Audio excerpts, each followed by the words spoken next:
Fire alarm बजता है। विक्रम वहां आता है और फायर अलार्म बंद कर देता है। वो अनुपमा को दिया के बारे में बताता है और बात शुरू कर देता है। वो उसे धूम्रपान अलार्म के बारे में बताता है और कहता है कि अगर कोई धुआं है तो अलार्म बजता है।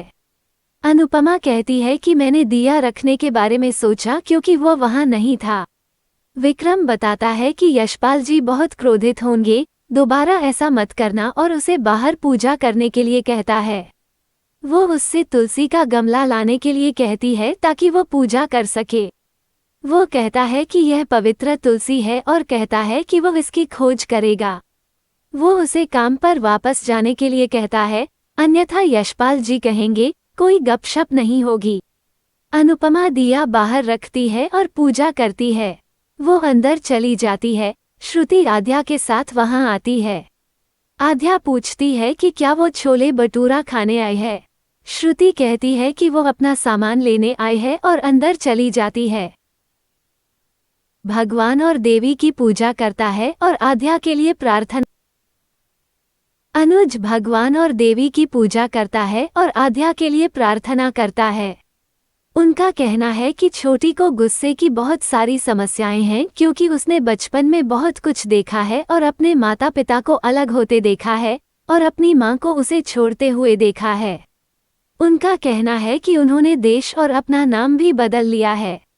वह भगवान से प्रार्थना करता है कि वो उसकी छोटी को पहले की तरह खुश कर दे ताकि वह पूरे दिन उसकी खुशी को बुरी नज़र से हटा सके। वो अनुपमा को याद करता है और पूछता है कि मुझे उन यादों और विश्वासघात की याद क्यों आ रही है, मैंने इसे वहीं छोड़ दिया है, फिर मुझे ऐसा क्यों लग रहा है कि यादें मेरे पीछे हैं। श्रुति और अनुपमा अपने बैग बदलती हैं और एक दूसरे के बैग खोलने के लिए सॉरी कहती हैं। श्रुति उन्हें जोशी बेन कहकर बुलाती हैं। अनुपमा पूछती है कि तुम्हें कैसे पता चला। श्रुति का कहना है कि उसने उसका नाम देखा और जानती थी कि वह गुजराती है, इसलिए उसे जोशी बेन कहा। अनुपमा उसे बैठने के लिए कहती है और पूछती है कि वह क्या लेना चाहेगी। श्रुति कहती है कि उसे जाना होगा क्योंकि उसकी बेटी आज प्रतियोगिता में है। अनुपमा बाहर खड़ी आद्या को देखती है और सोचती है कि उसकी छोटी अब बड़ी हो गई होगी। वो चीनी के टुकड़े, मिश्री लाती है और उसे खाने के लिए कहती है। श्रुति का कहना है कि वो इन सब पर विश्वास नहीं करती है, लेकिन उसकी आभा के कारण उसका अनुसरण करना चाहती है। वो उसे धन्यवाद देती है। अनुपमा आपकी बेटी को प्रतियोगिता के लिए शुभकामनाएं कहती हैं। श्रुति रेस्तरां से बाहर आती है और आद्या से कहती है, चलो चलते हैं। आद्या कहती है कि वहाँ कौन था। श्रुति कहती है कि जोशी बेन भारत से हैं और कहती हैं कि वो एक जादुई महिला हैं, मैं आपको अगली बार उनसे मिलवाऊंगी। आद्या का कहना है कि उन्हें यादृच्छिक लोगों से मिलने में कोई दिलचस्पी नहीं है। श्रुति पूछती है कि फिर रिश्ते कैसे बनेंगे। आद्या कहती है कि तुम्हारा और पापा का रिश्ता पागलपन भरा है। श्रुति कहती है तुम शरारती लड़की हो।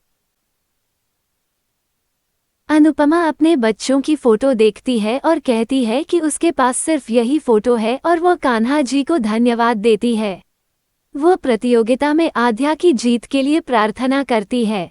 डिम्पी टीटू और डांस के बारे में सोचती है और कैसे वनराज ने उसे डांस करने से रोका। कोई उसे डांस इवेंट का पैम्फलेट देता है जिसे वो फेंक देती है। वो देखती है कि कोई उसका पीछा कर रहा है और वो उसे मारने ही वाली है, तभी उसकी नज़र टीटू पर पड़ती है। टीटू उसकी ओर देखता है।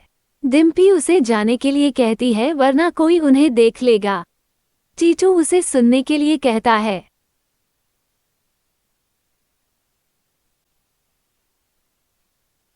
अनुपमा पूजा करती है और चूल्हा जलाती है।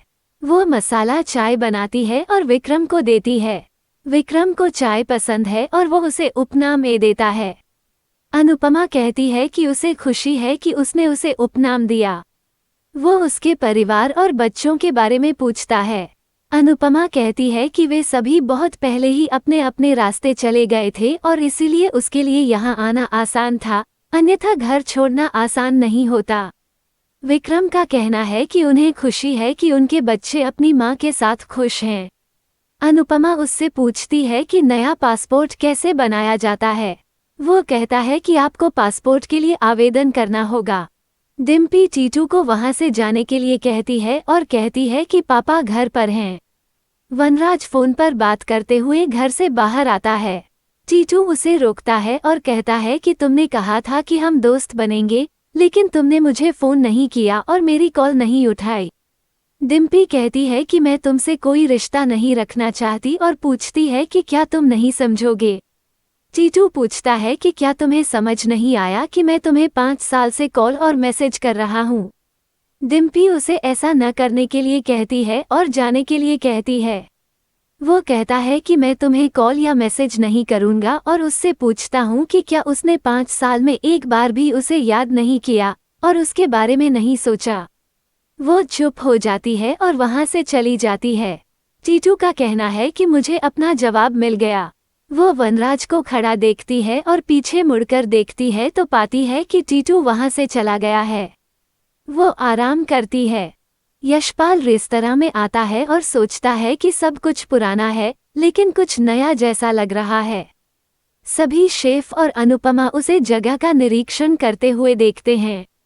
विक्रम कहते हैं कि उनकी नाक तेज है। यशपाल सभी को बुलाते हैं और पूछते हैं कि मसाला चाय किसने बनाई है। अनुपमा परेशान हो जाती है।